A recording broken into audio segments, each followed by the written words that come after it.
Hi guys, this is Jamie, Permaculture Yogi, and today I'm going to show you the Syntropic Garden. We've taken back the chickens, the chook pen extended over this area that is open earth at the moment. So we put that fence back. I'll show some pictures of what it looked like before, and I salvaged an avocado tree from seedling. So we just drop our seeds in there and this is what's come up. So I've got an avocado, I've also got a peach or a nectarine, and I've got two more avocados down the back. So we're going to go with them and we're going to plant around them. You'll see in the previous footage there was a big bushy tree in amongst this. There was actually two trees, so I've pruned them back and I've chopped and dropped them. Some of it is just going directly mulching over the top of the avocado and the peach tree. So some other things that we'll be doing is we'll be getting into the syntropic system. I've got eucalypts that are really overgrown now and ready to prune back. So I'll show you the options. We can either pollard them or coppice them. I haven't decided yet, so we'll be doing that tomorrow.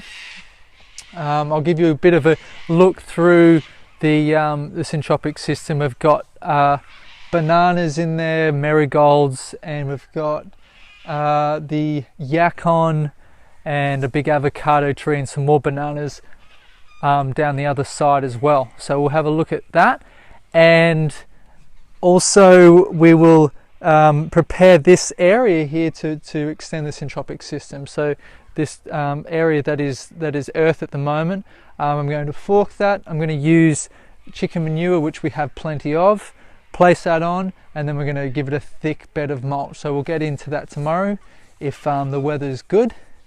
And also just wanted to show that one of the reasons why I want to cut back these eucalypts is because it's coming into winter. In summer they create a bit more shade, which I like, but coming into winter we can chop them back and that will allow more light in.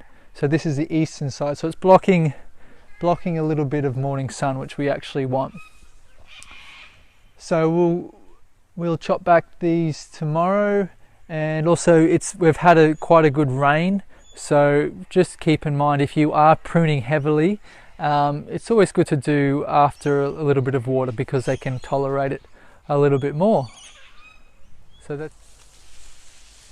Hi guys, I just wanted to show you how we process the trees, the branches in the syntropic system. So as you can see, I've chopped this tree. I'll zoom in on that in a moment.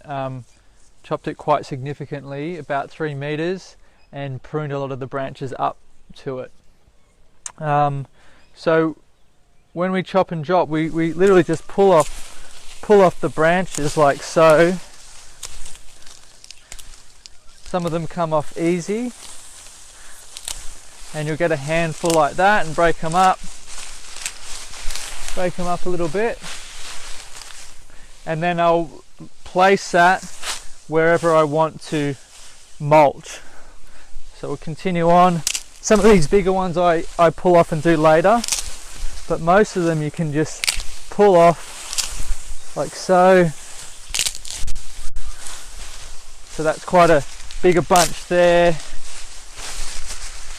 and you want to break them up and literally just place them over. I don't need them here anymore, but you can place them in the pathways.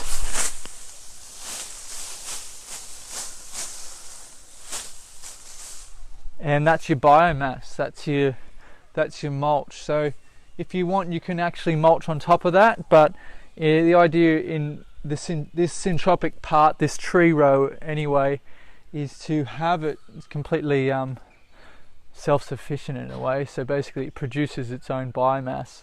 So I'm actually growing these trees to produce a lot of biomass for the system, so it's feeding itself. All right, so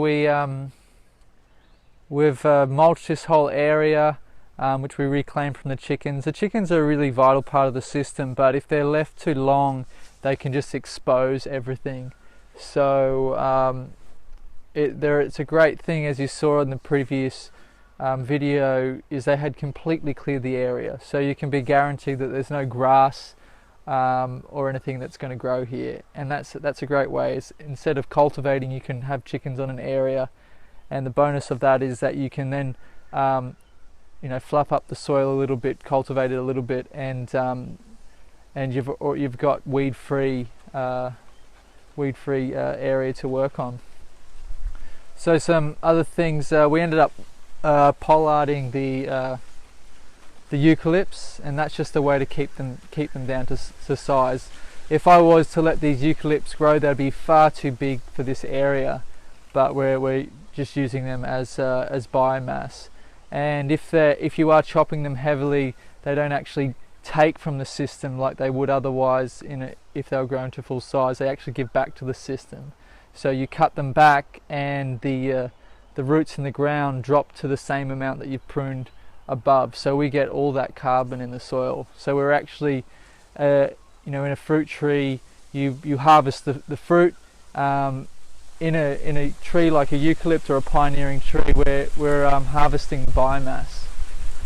So I'll do a few close-ups on that, what that looks like, and yeah, that's all for this week. So we'll see you next time.